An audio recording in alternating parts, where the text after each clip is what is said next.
뜻과 정성을 다해서 이 시간 거룩하신 하나님께 예배드리겠습니다. 다 같이 기도하겠습니다.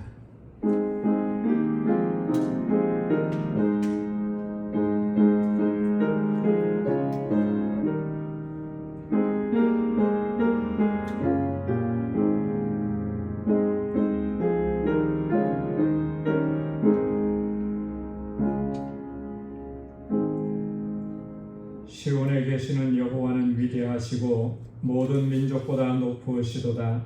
주의 크고 두려운 이름을 찬송할지니 그는 거룩하심이로다. 너희는 여호와 우리 하나님을 높이고 그 성산에서 예배할지어다. 하나님 우리 하나님은 거룩하심이로다. 아멘. 은혜가 풍성하시고 자비하신 여호와 하나님 아버지, 성의로 지난 3일도 저희들을 은혜 가운데 지켜주시고 주님의 그 능력의 손으로 우리의 삶을 인도하시고 이전에게 다시금 하나님을 예배하는 이 자리로 불러주시니 감사합니다. 우리를 향하신 하나님의 그 크고 놀라우신 은혜와 하나님 그 놀라우신 역사를 기억하며 이 시간 기쁨으로 감격 가운데 하나님을 예배하는 저희들 되게 하여 주옵소서. 우리 안에 있는 허물과 죄악을 먼저 고백하오니 주의 보혈로 씻어주시고 정결하게 하셔서 이 시간 주님께 드리는 이 예배가 거룩한 산제사가 되도록 주님 역사하시고 인도하여 주옵소서.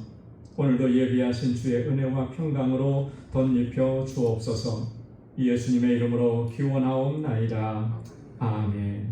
전능하사 천지를 만드신 하나님 아버지를 내가 믿사오며 그 외아들 우리 주 예수 그리스도를 믿사오니 이는 성령으로 잉태하사 동정녀 마리아에게 나시고 본디오 빌라도에게 고난을 받으사 십자가에 못 박혀 죽으시고 장사한 지 사흘 만에 죽은 자 가운데서 다시 살아나시며 하늘에 오르사 전능하신 하나님 우편에 앉아 계시다가 저리로서 산 자와 죽은 자를 심판하러 오시리라.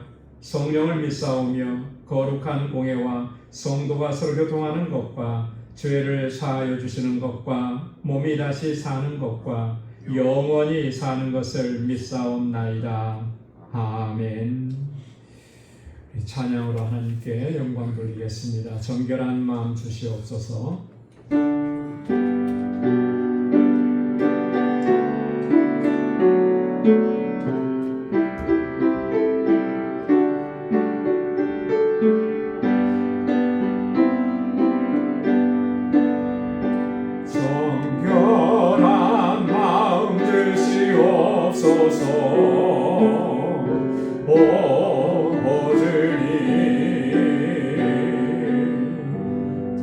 성령을 새롭게 하소서.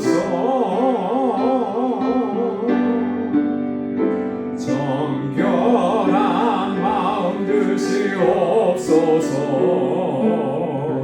오 주님, 정직한 영을 새롭게 하소서. 나를 주님 앞에서 멀리하지 마시고 주의 성령을 거두지 마옵소서. 그 구원의 기쁨 다시 회복시키시고 변치 않는 마음 내 안에 주소서. 정결한 마음 주시옵소서. 오 주님, 정직한 영을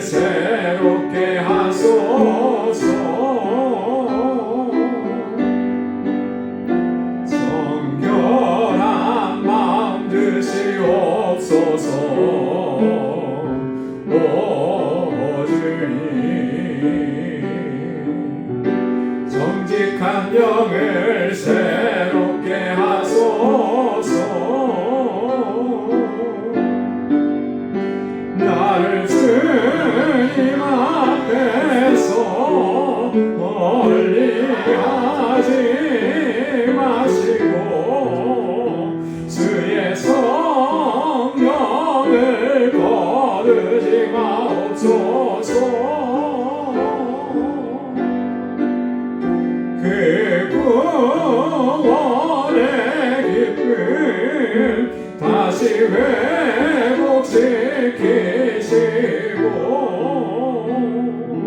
변치 않는 마음 내 안에 주소서. 나를 주님 앞에서 멀리 하지 마시고 주의 성령을 거두지 마옵소서. 그 구원의 기쁨 다시 회복시키시고 변치 않는 마음 내 안에 주소서. 아멘. 우리 마음을 회복시키시고 변치 않는 마음 허락해 주실 줄로 믿습니다. 잠시 세상에 내가 살면서 우리 박수하면서 힘차게 찬양하겠습니다.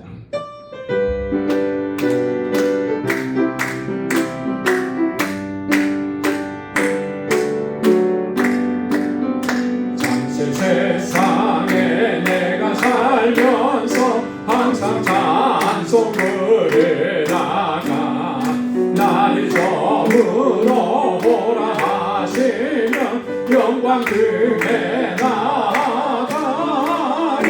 열린 천국문 내가 들어가 세상 짐을 내려놓고 빛난 멸류관 받아 쓰고서 주와 함께 길이 살리. 눈물 골짜기 더듬으면서 나의 갈 길 나가느니 주의 품 안에 내가 한기요 영원토록 살리로라.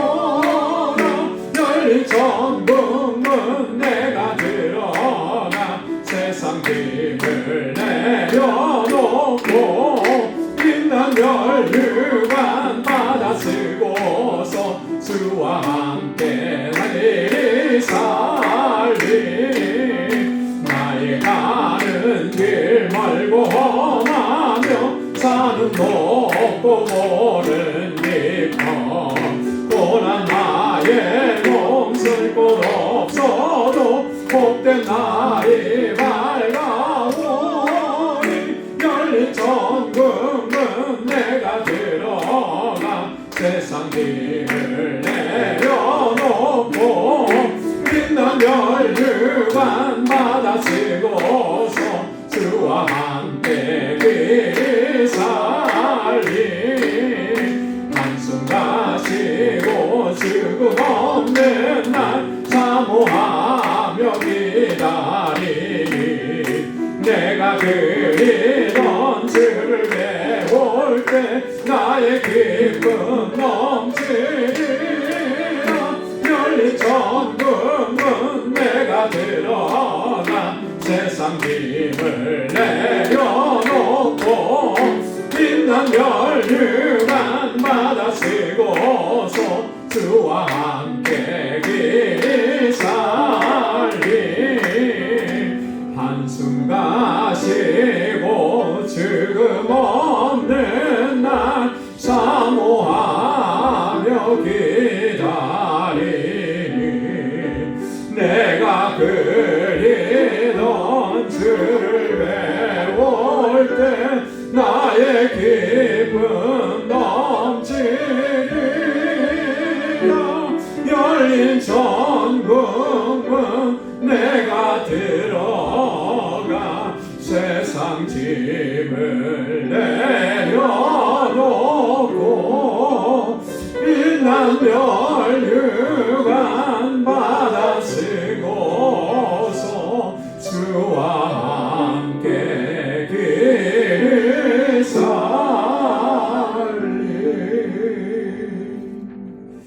아멘. 너 예수께 조용히 나가.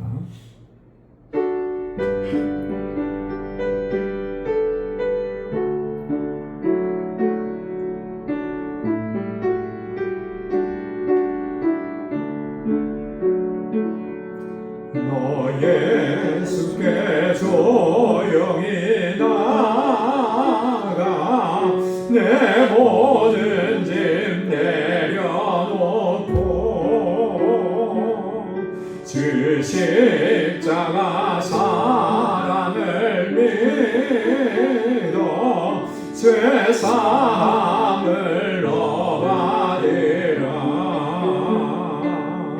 주 예수께 조용히 나가 내 마음을 쏟아놓으라.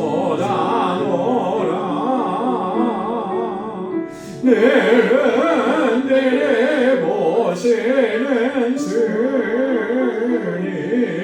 그는 은혜를 베푸시리. 주 예수의 은혜를 입어 내 슬픔이 없어지리. 내 이웃을 늘 사랑하여 너 받은 것 거저주라. 주 예수께 조용히 나가 내 마음을 쏟아놓으라. 너는 내게 보시는 주님 그는 은혜를 베푸시리. 주 예수를 친구로 삼아 늘 내 옆에 모시어라. 그 영원한 생명샘물에 내 마른 목 죽이어라. 주 예수께 조용히 나가 내 마음을 쏟아놓으라. 너는 내 보시는 주님 그는 은혜를 베푸시리. 너 주님과 사귀어 살며 새 생명이 넘치리라. 주 예수를 찾느니 앞에 참 밝은 빛 비추어라. 주 예수께 조용히 나가 내 마음을 쏟아놓으라. 너는 내 보시는 주님 그는 은혜를 베푸시리. 주 예수께 조용히 나가 내 마음을 쏟아놓으라. 너는 내 보시는 주님 그는 은혜를 베푸시리. 아멘. 오늘 이 시간도 주님 앞에 우리의 마음을 다 쏟아내고 주님 앞에 간구하는 귀한 시간 되기를 소망합니다. 먼저 우리 공동체를 위해서 함께 기도해 주시고 우리 교회에 주신 사명 잘 감당하는 우리 믿음의 공동체가 되도록 또 이 재단에 세워주신 하나님의 귀한 일꾼들을 주의 청지기들을 위해서 함께 기도해 주시고 또 우리 유스그룹과 EM 또 주일학교를 위해서 교사들과 또 우리 라니 목사님 또 귀한 종 보내주시도록 위해서 함께 기도해 주시고 또 세계 곳곳에서 복음을 전가하는 우리 선교사님들과 또 알라메다 방주교회를 위해서 힐베르토 목사님과 또 박지만 한현정 선교사님을 위해서 기도하겠습니다. 우리 교우들을 위해서 기도합니다. 환우들을 위해서 기도해 주시고 또 연로하신 어르신들을 위해서 기도해 주시고 마음에 상처와 아픔이 있는 분들 하나님께서 치료해 주시도록 위해서 기도해 주시고 우리의 간절한 기도의 제목 이 시간 주님 앞에 가지고 나오고 우리 다 같이 통성으로 함께 기도하겠습니다. 거룩하신 아버지 하나님 감사합니다. 하나님 이 시간도 주님 예배하는 자리로 불러주시고 주님의 성호를 찬양하게 하시고 우리의 마음과 뜻을 다하여서 하나님께 예배하게 하시니 감사합니다. 갈급한 심령으로 주님 앞에 나옵니다. 주님 우리를 붙잡아 주시고 아버지 주의 강한 손으로 붙들어 주시고 주의 성령으로 충만하게 하옵소서. 연약하여서 자주 넘어지고 쓰러지고 자주 아버지 낙심하고 절망합니다. 아버지 일으켜 세워주시고 새 힘을 주시고 오늘도 성령 충만하게 하나님을 예배하게 하옵소서. 언제나 하나님을 예배하는 예배자의 삶을 살아갈 수 있도록 인도해 주옵소서. 우리 아버지 하나님 방주교회를 사랑하셔서 날마다 은혜 베푸시고 여기까지 인도해 주시니 감사합니다. 주님께서 세우신 그 뜻을 잘 감당해내는 믿음의 공동체가 되게 하옵시고 이 재단에 하나님께서 기름 부어 세우신 주의 종들 아버지 하나님 신실한 주의 일꾼들에게 능력과 권능을 더하시고 아버지 하나님 주님 앞에서 기둥과 같이 쓰임받는 귀한 주의 종들이 다 되도록 인도하여 주옵소서. 우리 온 성도들이 마음과 뜻이 하나가 되게 하시고 사랑으로 서로 섬기게 하옵시고 아버지 하나님 우리에게 베풀어 주신 그 놀라우신 주님의 은혜와 사랑을 이제는 만방 가운데 세상 가운데 선포하고 증거하며 살아가는 저희들이 되게 하여 주옵소서. 우리 사랑하는 자녀들 자녀손들을 위해서 기도합니다. 이곳에서 자라나는 아버지 우리 어린 심령들 주일학교와 유소름과 이 예배 청장년들을 붙잡아 주시고 저들이 정말 하나님 잘 경외하고 믿음으로 살고 이 세대의 빛의 자녀들로 드러나게 하옵소서. 다니엘과 같이 하나님 주님의 손에 붙잡힌 바 되는 하나님의 거룩한 백성들 되게 하옵시고 아버지 하나님 솔로몬에게 주셨던 지혜를 저들에게 허락하여 주옵소서. 아버지 하나님 특별히 하나님 유소름과 이 예배 부흥의 은혜를 허락해 주시고 아버지 하나님 저들을 위해서 수고하고 애쓰는 우리 교사들과 하나님 목사님에게 하나님의 능력과 은혜와 복을 더하여 주옵시고 귀한 종을 속히 허락하여 주옵소서. 지금도 세계 곳곳에서 복음을 증거하는 우리 선교사님들 하나님 능력의 장중에 붙들어 주옵소서. 생명의 역사가 풍성하게 일어나도록 그 사역지마다 기름 부어주시고 성령으로 역사하여 주옵소서. 우리 알라메다 방주교회를 견고하게 세워주시고 하나님 구원의 방주로 우뚝 서게 하셔서 그 지역의 많은 영혼들을 주님께로 돌아오게 하는 이 귀한 사명 잘 감당하는 믿음의 공동체 되게 하시고 우리 일베르토 목사님 다시 보내어 주셨사오니 사랑하는 종에게 능력과 권능을 더하여 주옵소서. 아버지 하나님 우리 박주만 한여정 성교사님 함께 동역하게 하셨사오니 사랑하는 주의 종들과 그 사역에 하나님께서 놀라우신 은혜를 더하여 주옵소서. 우리 사랑하는 방주의 권속들의 삶을 항상 눈동자와 같이 지켜주옵소서. 저들의 권고함과 아픔과 아버지 하나님 저들의 마음의 근심과 염려들을 주님께서 맡아주시고 아버지 육신의 질병과 하나님 연약함을 주께서 손으로 만져주시고 치유하여 주시고 온전하게 회복시켜 주옵소서.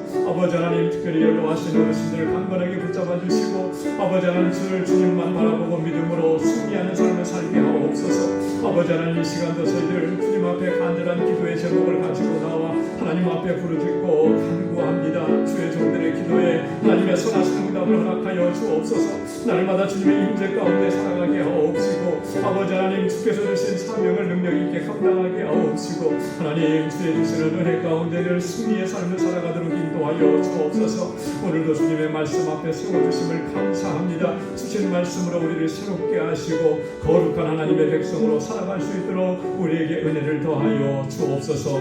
모든 감사 주님 앞에 올려드리며 예수님의 이름으로 간절히 기도드리옵나이다. 아멘. 할렐루야. 하나님께서 또 우리의 간구에 응답해 주실 줄로 믿습니다.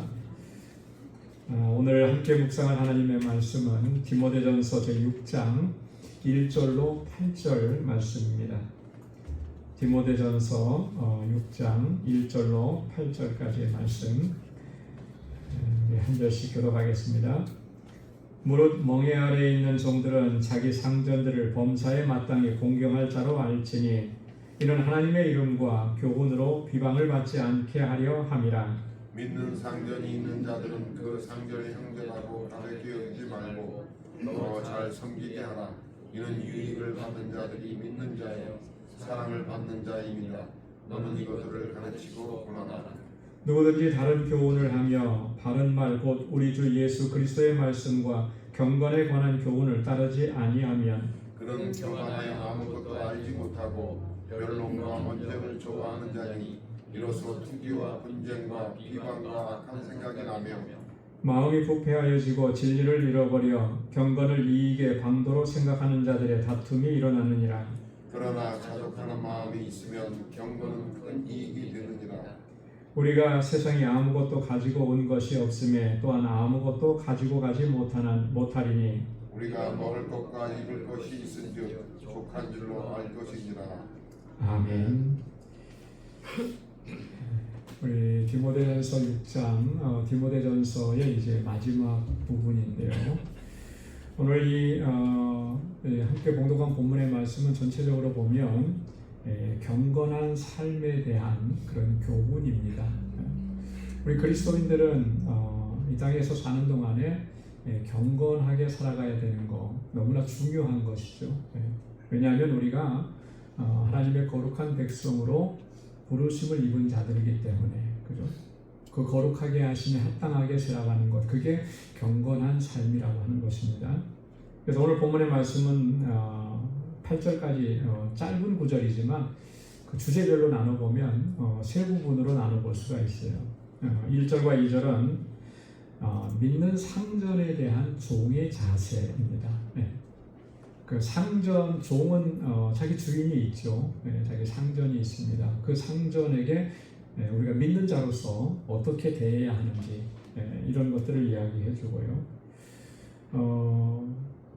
두 번째는 3절로부터 5절까지인데 우리가 예수 그리스도의 말씀과 경건에 관한 교훈을 따르지 않게 되면 어떻게 되는 것이 되는가? 왜 예수 그리스도의 말씀과 경건에 관한 그 교훈을 따르지 않는 것인가? 이런 부분에 대해서 아주 상세하게 이제 이야기를 합니다. 그리고 마지막 6절부터 8절까지는 경건에 있어서 이 가장 핵심적인 요소라고 할 수 있는 우리 경건에 유익이 되고 큰 이익이 되는 자족하는 삶에 대해서 이야기하는 것이죠. 이 세 가지 주제를 가지고 오늘 본문 말씀을 함께 같이 묵상해 보도록 하겠습니다. 자, 먼저 1절에 보면 무릇 멍에 아래 있는 종들은 자기 상전들을 범사에 마땅히 공경할 자로 알지니 이는 하나님의 이름과 교훈으로 비방을 받지 않게 하려 함이라. 여기에 이제 종이라고 호칭을 했잖아요. 여기서 말하는 이 종은 어떤 사람을 가리키느냐면 예수 그리스도를 영접하고 믿음 생활을 하는 종들을 가리키는 겁니다. 일반적인 종을 얘기하는 게 아니고 믿음 안에 있는 종들을 얘기하는 거예요. 한 그 역사학자는 그렇게 얘기했습니다. 이때 당시에 그 로마 제국이 지배하던 당시에 여러분 이 종의 숫자가 자유인의 숫자보다 훨씬 많았다고 합니다. 그 자유인의 숫자보다 뭐 거의 한 50%, 뭐 40%, 50% 이상은 더 많았대요. 그러니까 종이 더 많은 세상이었던 것이죠. 그리고 실제로 이 초대교회 안에는 자유인이나 아니면 귀족이나 뭐 이런 사람들보다는 당시의 그 사회의 가장 하층 구조를 이루고 있는 이런 사람들, 자유인이라 할지라도 굉장히 그 가난하고 어려운 삶을 사는 사람들, 혹은 뭐 자유인이 아닌 종의 신분에 있는 사람들, 이런 사람들이 훨씬 더 많았다라고 하는 것이죠. 그런데 이 종의 신분을 가진 사람들이 교회 공동체 안에 들어와서는 조금 자세와 태도가 좀 달라지는 거예요. 집에서는 주인에게 뭐 절대적으로 순종하고 그랬던 이런 사람들이라면 교회 안에 와서는, 여러분 교회 안에 오면은 다 하나 되잖아요, 그죠? 사회적인 신분이나 이런 것들을 이렇게 교회 공동체 안에서는 그렇게 그것을 강조하지 않습니다. 모두가 그리스도 안에서 한 형제고 한 자매라고 동등하고 평등하게 이렇게 서로를 대하는 거잖아요. 자, 그런 구조 안에서 들어와서 이렇게 믿음 생활을 하다 보니까 본인들이 내 신분이 뭐였다라고 하는 것을 좀 잊어버리는 거예요. 그죠? 그러다 보니까 그런 상태로 집에 돌아가서도 주인을 대하는 태도나 자세가 달라지게 돼요. 또 교회 공동체 안에 들어와서는 거기도 분명히 믿는 상전이 있을 거란 말이에요. 근데 믿는 상전을 대하는 자세나 태도가 우리가 그리스도 안에서 다 형제고 자매인데 하고 좀 가볍게 대하는 그런 현상들이 일어나게 된 것이죠. 그래서 오늘 1절과 2절에서는 각각 구분해서 설명을 합니다. 1절은 믿는 종이라고 하는 신분에 있는 이 믿는 종들이 믿지 않는 상전들을 대할 때 어떻게 해야 되느냐 이 얘기를 하는 것이고, 2절에는 믿는 종들이 그러면 믿는 상전을, 같은 믿음을 가진 상전을 대할 때 어떻게 해야 되느냐 이렇게 약간 구분해서 이야기하는 것입니다. 무릇 멍에 아래 있는 종들이라 이렇게 표현을 했습니다. 이건 굉장히 좀 어떻게 보면 끔찍한 그런 표현입니다. 멍에라는 게 뭐죠? 멍에라는 것은 뭐 농사 지을 때나 옛날에 이렇게 뭐 수레나 이런 걸 이제 끌고 갈 때, 저희는 어렸을 때 시골에서는 달구지라고 그랬거든요, 그죠? 그런 거 끌고 갈 때 소에게 뭐랄까 달구지나 이런 것들을 이렇게 연결시키려고 하면 소에게는 이제 멍에를 씌워야 됩니다. 그게 없으면 소가 다치게 되죠, 그죠? 그 멍에에다가 이런 것들을 연결시키는 그런 장치, 이걸 멍에라고 그러거든요. 근데 종들을 가리켜서 멍에 아래 있는 종들이라 이렇게 얘기한 것은 그때 당시의 문화, 풍습 이런 것들을 그대로 반영을 한 거예요. 종이라고 하는 신분이 어떤 신분이었나, 당시의 어떤 이런 짐승이나 이런 것들과 별반 다를 것이 없는 그런 존재로 인식하고 있었다라고 하는 것을 보여주는 것이죠. 자, 그런데 그런 종들이 어떻게 해야 되느냐, 상전들을 범사에 마땅히 공경할 자로 알아야 된다라고 하는 거예요. 주인이기 때문에 뭐 그런 것도 있지만 여기서 공경할 자라라고 하는 이 말의 의미는요, 존중하라라고 하는 그런 의미거든요. 존중. 주인을 존중할 줄 알아야 된다. 왜 그렇게 해야 되느냐? 왜 그렇게 해야 되느냐면 그 뒤에 설명을 해줍니다. 이는 하나님의 이름과 교훈으로 비방을 받지 않게 하려 함이라. 뭐 주인이 훌륭한 사람이고 주인이 인품이 좋은 사람이고 주인이 종인 나에게 잘해주고 그러니까 존중하고 이러는 게 아니고, 설령 그러지 않더라도 그렇게 해야만 하는 것은 그 종의 마땅한 자세이기 때문에 그래요. 1차적으로는.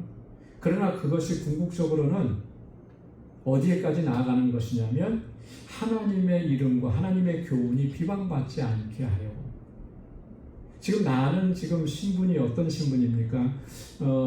이 주인에게 속한 종이긴 하지만 영적으로는 하나님의 백성이 된 거잖아요. 그리스도인이잖아요. 자, 그리스도인으로서 하나님의 자녀로서 구원받은 사람으로서 내가 지금 가정 안에서 속해서 주인과 종의 관계인데 그 안에서 내가 나의 주인, 나의 종에게 경솔하게 한다든지 가볍게 대한다든지 이렇게 한다고 하게 되면 결국은 어떻게 되겠습니까? 나 자신도 지탄의 대상이 되겠지요. 그죠? 하지만 그건 더 나아가서 내가 믿는 하나님의 이름을 욕되게 하는 것이라는 거죠. 하나님의 비방받으시게 하는 거라는. 이거는 당시의 어떤 종들이나 이런 사람들과 들에게만 해당되는 얘기가 아니고 오늘 우리들에게도 동일하게 해당되는 겁니다.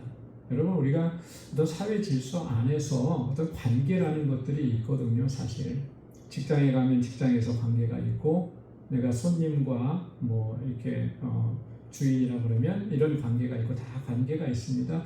그 안에서 나는 하나님의 자녀고 하나님의 백성들이거든요. 그렇다면 나와 상대하는 그 사람을 내가 어떻게 대하느냐, 이건 굉장히 중요한 문제가 되는 거죠. 그를 함부로 대한다. 그러면 결국 나만 욕먹는 게 아니고 내가 믿는 하나님께 해를 끼치는, 내가 믿는 하나님의 비방의 대상이 되게 하는 거라는 거죠. 예수 믿는 사람들을 공격하는 것은 곧 하나님을 공격하는 거고 하나님을 대적하는 게 되는 거예요. 그래서 우리가 그리스도인으로서 이 사회 가운데에서 어떠한 태도, 어떠한 자세를 견지해야 하는지 이건 너무나 중요한 문제인 거죠. 왜냐하면 그 나의 행동과 말이나 이런 것들이 결국 하나님께로 연결이 되는 것이기 때문에 바울은 바로 그런 부분들을 오늘 1절에서 강조하고 있는 것입니다. 자, 2절 말씀에 보면 믿는 상전이 있는 자들은 믿는 상전이라고 했습니다. 그 상전을 형제라고 가볍게 여기지 말고 더 잘 섬기게 하라. 이는 유익을 받는 자들이 믿는 자여 사랑을 받는 자임이라. 너는 이것들을 가르치고 권하라. 디모데에게 바울이 이렇게 권고하는 거예요. 너는 이것들을 잘 가르쳐라. 만약에 너희에게 믿는 상전이 있다 그러면 그 상전을 형제라고 해서 가볍게 여기지 말라. 가볍게 여기지 말라. 오히려 더 잘 섬기라 하라. 여러분, 우리가 그런 경우들이 종종 있습니다. 지금은 그런 어떤 사회적 신분 이런 거 이런 신분제도 안에 살지는 않지만 어떻습니까? 이제 직장 생활할 때는 예를 들어서 같은 교회 다니는데 같은 직장에서 일을 해요. 근데 나는 이제 직급이 좀 낮습니다. 나보다 같은 교회 안에 있는데 나보다 직급이 높으신 분이 있어, 상사죠. 그럼 회사에서는 어떻습니까? 정말 깍듯하잖아요. 그죠? 회사라고 하는 곳이 그런 구조 안에 있으니까. 자, 그런데 이제 교회에 오게 되면 어때요? 다 같은 교인인 거예요. 자, 그러다 보니까 가볍게 대할 소지가 충분히 있다라고 하는 거죠. 왜? 나도 하나님의 자녀고 그분도 하나님의 자녀고 똑같은 형제 자매니까 너무 쉽게 대하는 거예요. 그러지 말라는 거예요. 그러면 그럴수록 더 잘 섬기라, 더 잘해라라고 하는 거예요. 그게 우리가 취해야 될 마땅한 자세라고 하는 것이죠. 그런데 우리는 이 공동체 안에서 자꾸 이제 그게 자꾸 허물어지는 것을 봅니다. 그래서 그 벽이 허물어지는 것은 좋은데요. 벽이 허물어짐과 동시에 뭐가 허물어지느냐면 마땅히 공경하고 마땅히 존중해야 되는 그 존중하는 마음까지 허물어져 버리는 거예요. 이거는 굉장히 안 좋은 현상인 것이죠. 그래서 바울이 믿는 상전이라면 더 잘 섬기라는 거예요. 집에서 같은 믿는 상전이니까 좀 봐주겠지. 같은 교회 다니는데 이런 거 좀 해도 괜찮겠지. 이런 게 아니라는 거예요. 이런 게 아니에요. 그런 관계일수록 더 잘 섬기고 더 내가 해야 될 도리를 더 잘 해야 된다라고 하는, 이게 마땅하다라고 하는 거예요. 왜냐하면 이는 유익받는 자들이 믿는 자요 사랑받는 자이기 때문이다. 여기서 말하는 유익받는 자라고 하는 것은 주인을 가리키는 말이죠. 종을 통해서 유익을 받는 그 사람이 어떤 사람이냐면 같은 믿는 자고 사랑받는 자이다. 하나님을 섬기는 자고 또 성도들에게 귀한 사랑을 받는 존재. 그러니까 누구를 대하든지 같은 마음이어야 된다라고 하는 거예요.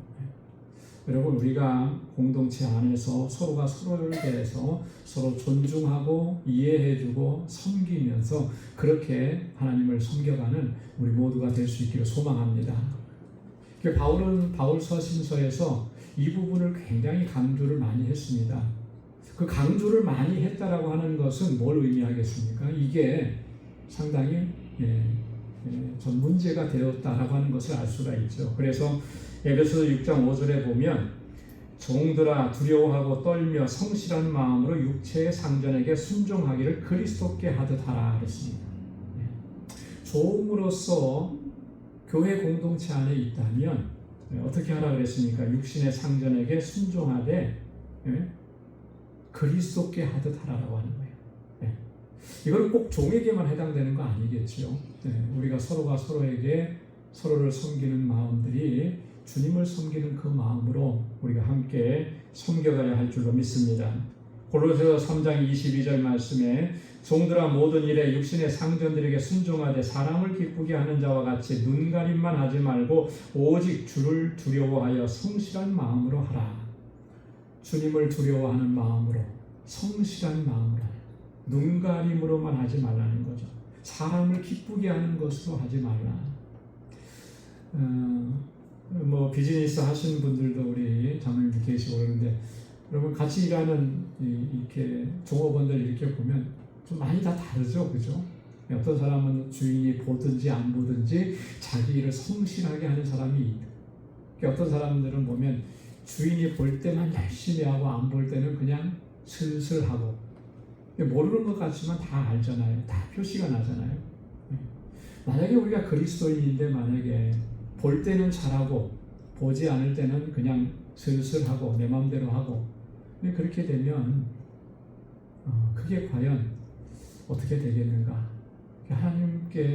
하나님의 영광을 가리는 일이 되는 것밖에 안 되는 거예요. 그래서 우리가 언제나 보든지 안 보든지, 또 특별히 그런 관계 안에서 우리가 성실하고 진실하게 존중하는 마음으로 그렇게 섬김의 삶을 살아가야 할 줄로 믿습니다. 자, 그 다음에 3절부터 5절까지는 다른 교훈을 말하고 그리스도의 말씀과 경건에 관한 훈련을 따르지 않게 되면 어떤 결과가 나타나느냐라고 하는 것을 바울이 얘기하는데요. 자, 3절에 보면 누구든지 다른 교훈을 하며 바른 말 곧 우리 주 예수 그리스도의 말씀과 경건에 관한 교훈을 따르지 아니하면, 여러분 다른 교훈이라는 게 뭘 얘기하는 거겠습니까? 복음 외에 다른 것들을 얘기하는 것이죠. 그러니까 다른 말로 얘기하면 이단의 가르침, 이단 사설들, 이런 것들을 얘기하는 거예요. 갈라디아서에서는 바울은 이것을 뭐라고 얘기했느냐 하면 다른 복음이다 이렇게 얘기를 했습니다. 여러분 갈라디아서 1장 8절에서 바울이 다른 복음을 전하는 자는 저주를 받을지어다 그랬거든요. 자, 그런데 그 다른 복음의 정말 정확한 의미는 바울이 무엇을 염두에 두고 얘기하는 것이냐면 유대 율법주의를 두고 얘기하는 거예요. 왜 그것이 다르다고, 복음과 다르다고 얘기하느냐면 유대 율법주의는 이런 거예요. 다른 말로 얘기하면 공로주의나 행위 구원을 강조하는 것이다라고. 여러분 우리가 구원받는 것은 믿음으로 말미암아 구원받는 거잖아요, 그죠? 복음을 믿음으로 말미암아 우리가 구원 얻는 거예요. 자, 그런데 이 율법주의는 뭘 얘기하느냐면 복음으로만 안 된다, 믿음으로만 안 된다. 이 구약 시대부터 내려왔던 이 율법을 다 지켜야 되고 할례도 받아야 된다. 이건 결국 행위 구원을 얘기하는 거예요. 자, 이러니까 바울은 그것은 용납할 수가 없는 거죠. 왜? 예수 그리스도를 믿는 그 믿음으로만 구원받는 건다는 것이 이게 성경의 진리인데 다른 걸 얘기하잖아요. 그걸 얘기하는 거예요. 이런 다른 것을 얘기하게 되면 바울은 아주 강하게 얘기합니다. 저주를 받을지어다 이렇게 얘기합니다. 이 디모데전서에서 바울은 이 다른 교훈을 이단의 가르침이라 그렇게 얘기하거든요. 디모데전서 1장 3절로 4절의 말씀에 보면 어떤 사람들을 명하여 다른 교훈을 가르치지 말며 신하와 끝없는 족보에 몰두하지 말게 하려 함이라. 이런 것은 믿음 안에 있는 하나님의 경륜을 이름보다 도리어 변론을 내는 것이다. 이게 뭘 두고 얘기하느냐면 당시에 초대교회 당시에 있었던 영지주의 이단을 두고 얘기하는 거예요. 이런 것들을 강조하고 이런 것들을 가르치고 이런 것들을 전하는 거, 그러면서 예수 그리스도의 말씀, 경건에 관한 교훈, 이것을 따르지 않게 되면 어떻게 되는 것이겠느냐. 4절과 5절 말씀입니다. 그는 교만하여 아무것도 알지 못하고 변론과 언쟁을 좋아하는 자니 이로써 투기와 분쟁과 비방과 악한 생각이 나며 마음이 부패하여지고 진리를 잃어버려 경건을 이익의 방도로 생각하는 자들의 다툼이 일어나느니라 그랬습니다. 교만하여서 아무것도 알지 못하는 자라.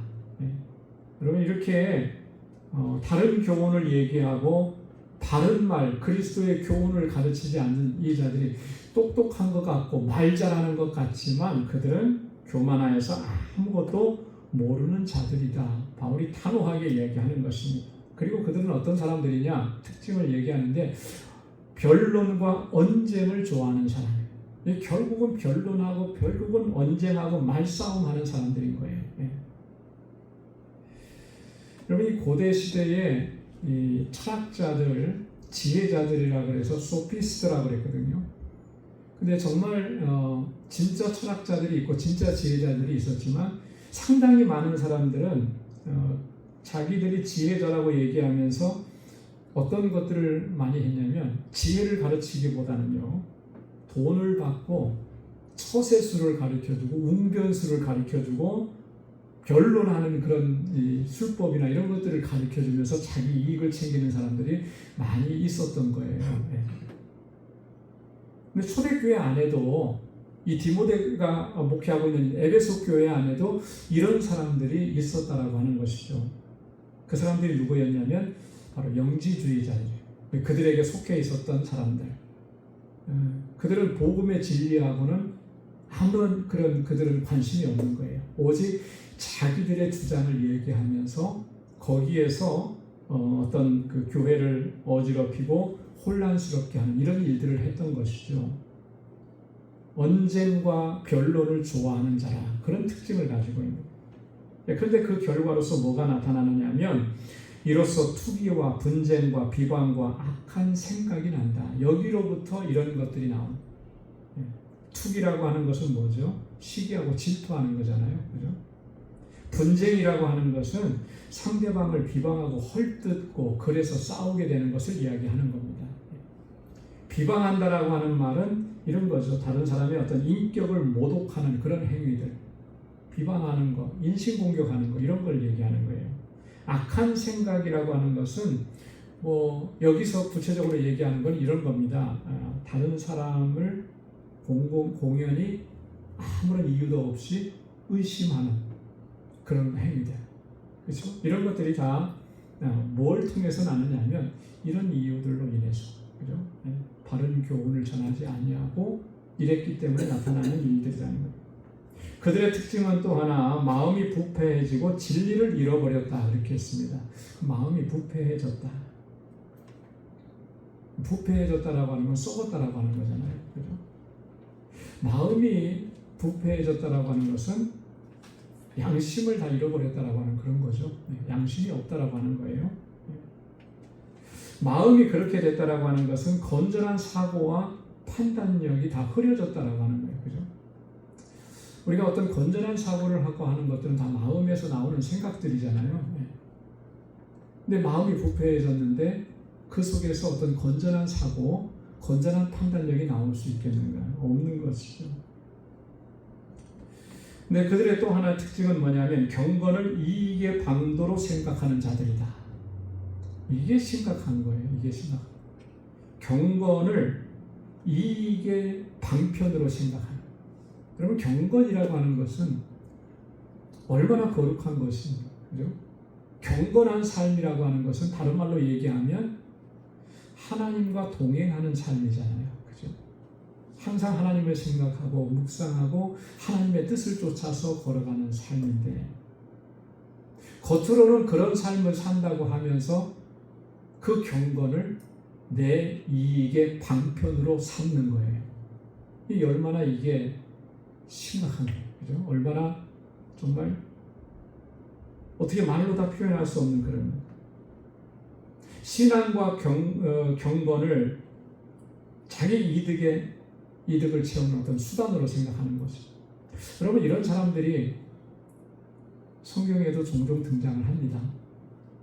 그 대표적인 사람이 누구냐면 사도행전 8장에 나오는 시몬이라고 하는 사람이에요.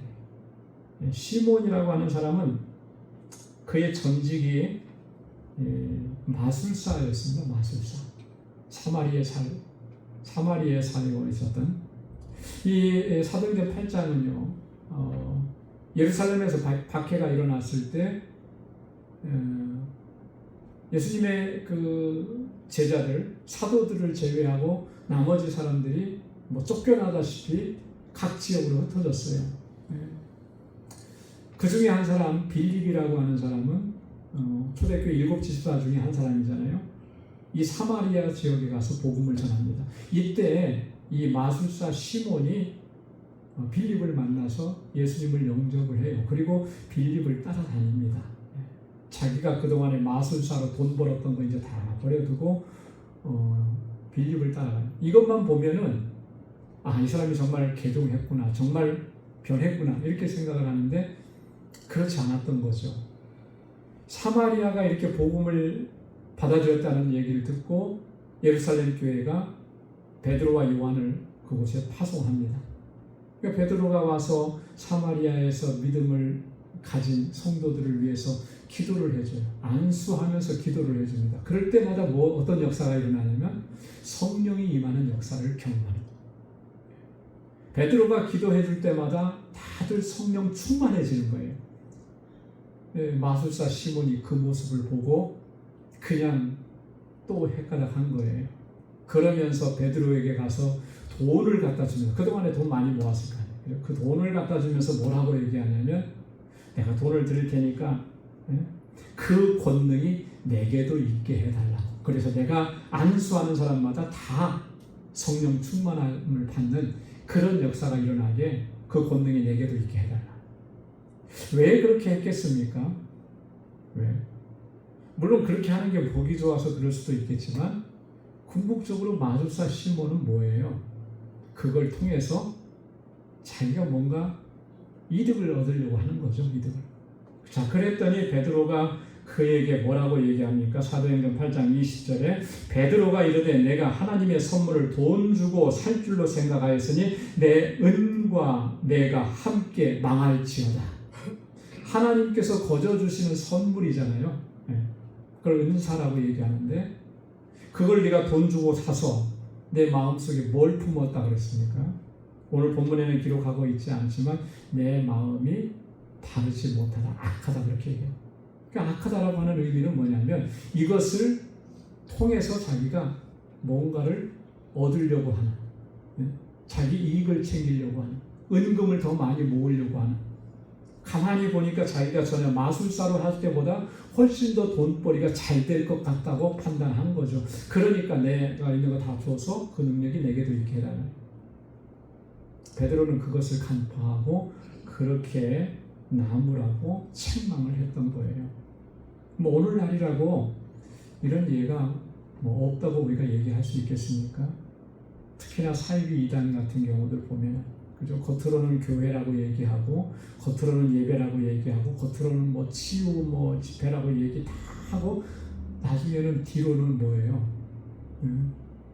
그렇게 해서 막 헌금을 많이 내라고 하고 그걸 가지고 자기가 다 그냥 그거 가지고 사치를 누리고 이러는 경우는 한국의 이단들이 그런 거 많이 봤잖아요. 그죠? 이런 것들이에요. 경건을 이익의 방도로 생각하는 사람.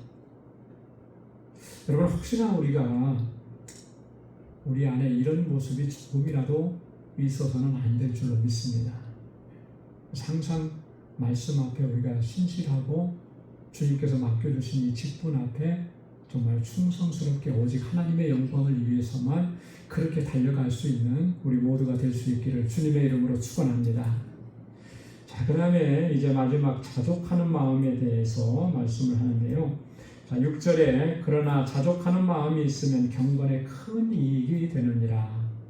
자족하는 마음은 어떤 마음이죠? 만족하는 마음이잖아요. 다른 말로 얘기하면 만족하는 마음. 그 만족하는 마음, 그 마음이 있으면 그게 경건의 큰 이익이다. 다른 말로 바꿔 얘기해요. 이걸 좀 바꿔서 얘기하면 경건의 가장 중요하고 핵심적인 요소 중에 하나는 이 자족하는 마음이다. 여러분 자족하는 마음은 다른 말로 얘기하면 감사하는 마음이다. 이렇게 얘기할 수 있어요. 감사하니까 만족하는 거예요. 그게 뭐 많아서 만족이 아니라 비록 작은 것이라 할지라도 감사하는 마음이 있으면 만족함이 있는 거잖아요. 근데 아무리 많은 걸 갖다 놔도 감사하는 마음이 없으면 만족할 수가 없는 거예요. 계속해서 우리 안에 욕심이 일어날 수밖에 없는 거죠. 여기서 바울이 말하는 이 자족하는 마음이라고 하는 것은 어떻게 얻어지는 것이냐? 하나님과의 깊은 교제 가운데에서 얻어지고 누리게 되는 거예요. 그죠? 여러분, 이 자족하는 마음은 다른 데서 얻을 수가 없습니다. 하나님과의 교제 안에 있을 때에 그 교제가 진실한 교제가 될 때에 하나님께서 그 마음을 허락해 주신 줄로 믿습니다. 하나님께 소망을 두고 늘 경건에 힘쓰는 사람들, 그런 사람들에게 주시는 귀한 마음인 거예요. 그래서 어떠한 상황 가운데서도 결코 부족함이나 결핍함을 느끼지 않게 되는 것이고 오히려 만족함을 누리게 되는 것이죠. 물질적인 풍부함이 있어서 만족하는 게 아니고 영적인 부요로움이라는 거예요. 그게 자족하는 마음인 것이죠. 빌립보서 4장 11절로 12절에 바울이 이렇게 고백을 했습니다. 우리 이 말씀을 한번 같이 읽어보도록 하겠습니다. 다 같이요. 어떠한 형편에든지 나는 자족하기를 배웠느니 나는 비천에 처할 줄도 알고 풍부에 처할 줄도 알아 모든 일 곧 배부름과 배고픔과 풍부와 궁핍에도 처할 줄을 아는 일체의 비결을 배웠노라. 아멘. 나는 자족하기를 배웠노니. 여러분, 이 자족하기를 배웠다라고 하는 것은 두 가지예요. 내가 궁핍할지라도 그것 때문에 내가 낙심하고 절망하지 않는 거예요. 그리고 또 반대로는 내가 풍부해졌을 때도 그것 때문에 내가 교만해지지 않는 거죠. 이게 자족하는 마음. 이 일체의 비결을 배웠다. 그러니까 바울이 그 사역을 하면서 여러분, 좋을 때만 있었겠습니까? 힘들고 어려울 때가 훨씬 더 많았겠죠. 그럼에도 불구하고 바울 서신서에서는 그가 하나님을 원망했다거나 불평했다거나 낙심하고 포기했다거나 그런 모습을 볼 수가 없어요. 왜냐하면 오늘 바울이 고백한 것처럼 일체의 비결인 자족하는 마음을 배웠기 때문에. 그렇게 고백한 바울이 빌립보서 4장 13절에서 그 위대한, 우리가 너무나 잘 알고 있는 그 고백을 하는 겁니다. 내게 능력 주시는 자 안에서 내가 모든 것을 할 수 있느니라. 할렐루야. 모든 것을 할 수 있는 그 담대한 용기, 믿음은 어디서 나오는 거예요? 능력 주시는 자 안에서. 하나님께서 내게 능력을 주시니 그래서 감당할 수 있다라고 하는 거죠. 여러분, 우리가 항상 이 경건에 큰 이익이 되는 일체의 비결인 자족하는 마음을 항상 품고 주님을 섬기고 또 순종하며 나아갈 수 있는 우리 모두가 될 수 있기를 소망합니다. 7절과 8절 말씀에 보면 너무나도 당연한 말씀이고 너무나도 우리가 잘 아는 그런 내용이에요. 그죠? 자, 7절 말씀에 보면 우리가 세상에 아무것도 가지고 온 것이 없으며 또한 아무것도 가지고 가지 못할지니. 여러분, 우리가 세상에 올 때 뭐 가지고 온 사람 있습니까? 요즘에 한국에서는 그러잖아요. 금수저다 그래가지고 태어날 때부터 금수저 그가 부모님이 잘 사니까 그렇게 그런 상황 환경 속에서 태어난 거지 금수저를 물고 태어난 사람이 어디 있겠어요? 없죠. 아무것도 가지고 온 게 없어요. 빈손으로 왔죠.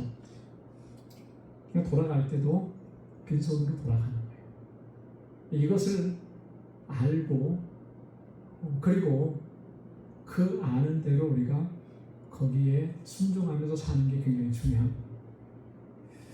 너무나 당연한 진리인데 우리가 일상 속에서는 우리가 그렇게 이 진리대로 살지 못해요. 그죠? 마치 이 세상의 모든 것들을 다 가지고 내가 가는 것, 그렇게 갈 수 있는 것처럼 그렇게 생각하잖아요.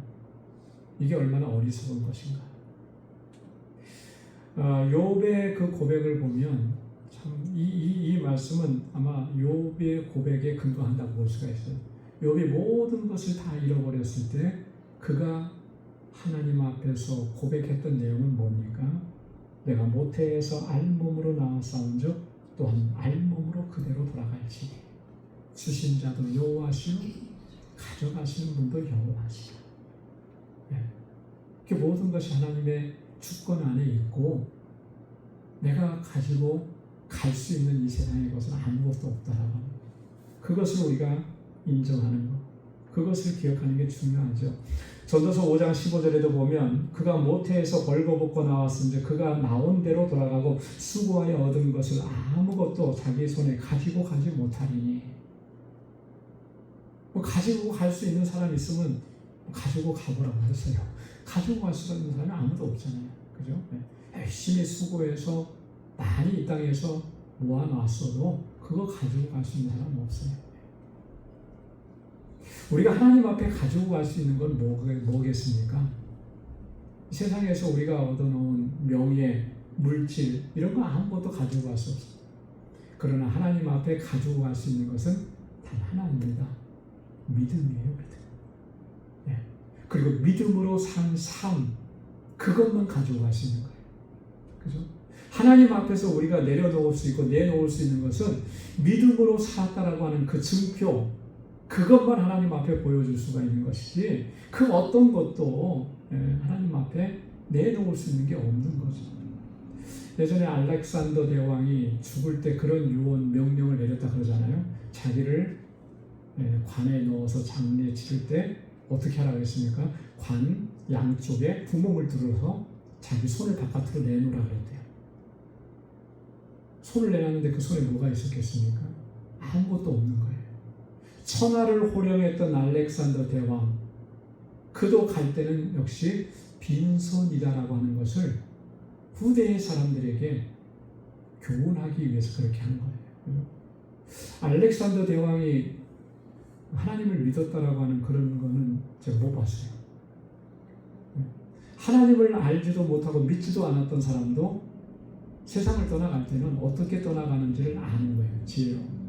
근데 우리가 하나님을 믿고 그죠? 믿음으로 산다고 하면서도 우리가 이 세상에서 누리고 세상에서 쌓아놓았고 세상에서 추구했던 그런 것들을 가지고 하나님의 나라에 갈 수 있다라고 생각한다면 그것처럼 어리석은 게 어디 있는 거예요. 하나님께서 우리에게 허락해 주신 그것으로 하나님의 귀한 일들을 위해서 섬기고 하나님의 뜻을 펼쳐나가고 그렇게 믿음으로 산 그 삶의 모습만 하나님 앞에 서게 되는 줄로 믿습니다. 그래서 마지막 8절에 이렇게 얘기합니다. 우리가 먹을 것과 입을 것이 있은즉 족한 줄로 알 것입니다. 우리는 참 족함, 만족함을 참 갖지 못해요. 이게 뭐 안타까움이죠. 저도 마찬가지고 항상 언젠가는 그래서 이사 갈 때마다 우리는 이제 미니멀 라이프를 살아야 된다. 내가 꼭 막 하는데 살다 보면 또 그 좁은 집에 뭐가 자꾸 들어와서 차이는지 이사 갈 때 보면 또 버릴 게 그렇게 많은 거예요. 이 자족하는 마음이 없어요. 오늘 버렸죠? 그러면 허전해져 갖고 다음날 또 뭔가를 사와요. 이게 우리의 모습이거든요. 사실 누구나 다 똑같잖아요. 거의 비슷. 차이는 뭐 있을 수 있겠지만 다 비슷해요. 그래서 우리가 이 땅에 사는 동안에 사실 이런 말씀을 묵상하면서 훈련하는 거죠. 먹을 것이 있고 입을 것이 있으면 족한 줄로 알아. 이 먹을 것과 입을 것이라고 하는 것은 우리 생활에 필요한 최저한의 한도잖아요. 그죠? 더 이상의 자기중심적으로 탐하는 그런 욕심을 부리지 말라라고 하는 그런 교훈입니다. 이 말씀에 정말 딱 맞는 기도가 있습니다. 그 기도는 뭐냐면 아굴이라고 한 사람이 기도한 내용이에요. 아굴의 기도가 잠언 30장 7절로 9절에 있는데 그가 하나님 앞에 기도한 내용입니다. 내가 두 가지 일을 주께 구하였사오니 내가 죽기 전에 내게 거절하지 마옵소서. 곧 헛된 것과 거짓말을 내게서 멀리하옵시며. 첫 번째 기도 제목은 헛된 것을 추구하지 않게 하시고 거짓말을 가까이 하지 않게 해달라. 거짓말을 멀리 해달라. 그리고 두 번째는 가난하게도 마옵시고 부하게도 마옵시고 오직 필요한 양식으로 나를 먹여주십시오. 오직 필요한 양식. 구약의 용어로 얘기하면 만나겠죠. 오늘의 만나로 내게 먹여주십시오. 가난하게도 마옵시고. 왜 가난하게 말라는 거예요? 혹시나 내가 너무 가난해서 도적질하고 우리 옛말에 목구멍이 포도청이라고 그렇게 해서 물론 그런 상황은 인정은 되지만 결국 그렇게 한 것이 하나님의 영광을 가리우는 일이 되지 않겠느냐. 하나님의 이름을 욕되게 할까봐 두렵습니다. 그러니까 너무 가난하게도 하지 마시고 너무 부하게도 하지 마십시오. 왜? 왜냐하면 내가 배가 불러서 하나님 모른다, 하나님 없이 살까봐, 하나님께서 다 허락해 주신 것인데 내가 가지고 있는 이 재물이 너무 많아서 하나님 없이도 내가 살아갈 수 있다고 그렇게 교만한 마음으로 행할까봐 두렵습니다. 오늘의 필요한 양식으로 내게 채워주옵소서. 이게 결국은 족한 줄로 아는 그 마음을 갖게 해달라는 거예요. 여러분, 오늘 하나님께서 내게 허락해 주신 이 은혜, 이것을 족한 줄로 알고 감사하면서 오직 하나님의 뜻을 쫓아가는 우리 모두가 될 수 있기를 주님의 이름으로 축원합니다. 기도하겠습니다. 은혜가 풍성하시고 자비로우신 하나님 감사합니다. 이 저녁에 저희들을 하나님 주님 전에 불러주셔서 하나님 찬양하고 예배하게 하시고 또 하나님의 귀한 말씀을 들려주셔서 하나님 깨닫게 해주시고 다시 한번 그 말씀 앞에서 결단할 수 있도록 은혜 주셔서 감사합니다. 하나님, 우리에게는 하나님 족함이 없습니다. 그래서 자꾸 세상의 것들로 우리의 삶을 채우려고 합니다. 하나님, 이 세상의 것들로 채우려고 하지 말게 하시고 오직 하나님의 은혜로, 하나님의 능력으로, 하나님의 임재로 우리의 심령을 채워갈 수 있도록 인도하여 주옵소서. 늘 감사하며 살게 하시고 만족하며 살게 하시고 우리를 향하신 하나님의 뜻을 분별하고 그 뜻대로 순종하며 살아가는 거룩한 하나님의 백성이 되도록 우리를 붙잡아 주옵소서. 이제는 우리 주 예수 그리스도의 무한하신 은혜와 하나님 아버지의 크고 놀라우신 사랑과 성령의 위로 교통 충만하심의 역사가 아버지의 뜻을 쫓아 믿음으로 나아가기로 결단하는 우리 광주의 모든 권속들과 저들의 가정, 직장, 생업의 터전 위에 이제로부터 영원까지 함께 하시기를 간절히 축원하옵나이다. 아멘.